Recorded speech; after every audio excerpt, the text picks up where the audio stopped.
Chapter 2. By the time Isabel and Lizzie left Fellsworth School, bright, cheery skies had given way to a turbulent storm. The rain fell in thick sheets, but did little to slash the oppressiveness of the early spring heat. Isabel wanted to blame the tightening of her throat and the watering of her eyes on the weather. It was much easier to accept that the stifling mugginess made breathing difficult, or that the morning buds had caused her eyes to itch.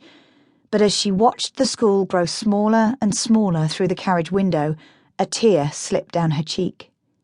She immediately wiped it away. It would not do to let young Lizzie see her show such emotion. It could frighten the child. But like her, Lizzie had spent years calling the old stone structure home, and in a matter of one day's time, all had changed for both of them. Mr. Langsby's parting words echoed in her mind. "The important thing now is that you and Miss Lizzie will be with your family. I sense you are hesitant about this particular arrangement, but this is for the best. You will always have friends at Fellsworth School, but Emberwilde Hall is where you need to be." And that was it.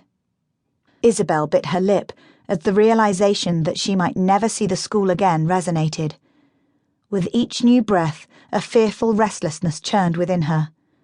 From this moment on, all would be different.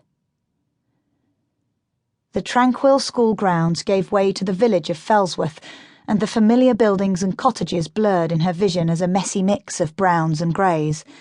It seemed the quaint town that had welcomed her all those years ago was sad, or perhaps indifferent, at her departure.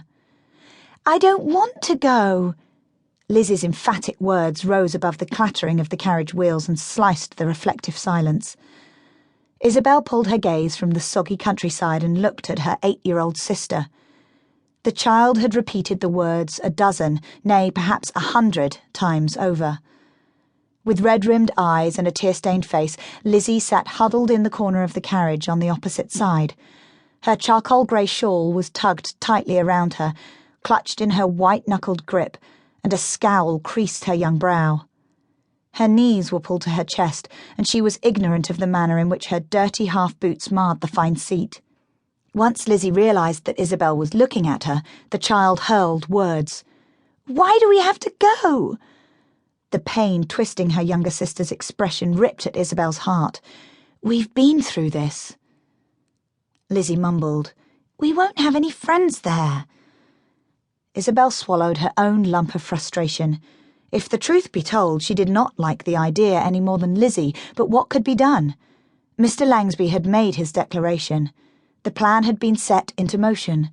With no funds of their own, they had few choices. Isabel leaned forward, and when her sister refused to make eye contact with her, she rested her gloved hand on her sister's knee. "Listen to me, Lizzie. Father is dead. Both our mothers are dead, and we have no other family. It is important that we nurture the relationships we have. The world is a lonely place for women like us who have no real means of support. This will be good for us. You'll see." "But why now?" Lizzie blurted, the volume of her voice increasing with each syllable. "We've been at Fellsworth a long time. If the Ellisons truly wanted us to live with them, they would have invited us a long time ago." Isabel hesitated. Had she not wondered that exact thing? She tried to soften the news. "But Mr. Langsby said they only just learned where we were. And he says that Emberwilde Hall is a fine estate, with servants and horses and fields and forests." "How does Mr. Langsby know? He's probably never been there." "Be that as it may, Mr. Langsby thinks it is best for us to go." "Why do we have to do what he says?" Lizzie demanded with all the energy her small body possessed. "Because he is in charge at Fellsworth. He makes the decisions. As much as we wish it weren't so, we can't always control what is happening to us. I hate him." Isabel drew a sharp breath at the vehemence in her sister's voice. She reached out and clutched her sister's hand to capture the child's attention. "Lizzie, we hate no one. I never want to hear you say such a thing again. Is that clear?" "But why not? Don't you hate him?" A tear trickled down her cheek. "He must hate us too, otherwise he would not make us leave." "He does not hate us, but even if he did, we do not hate. We must be kind even when the world..."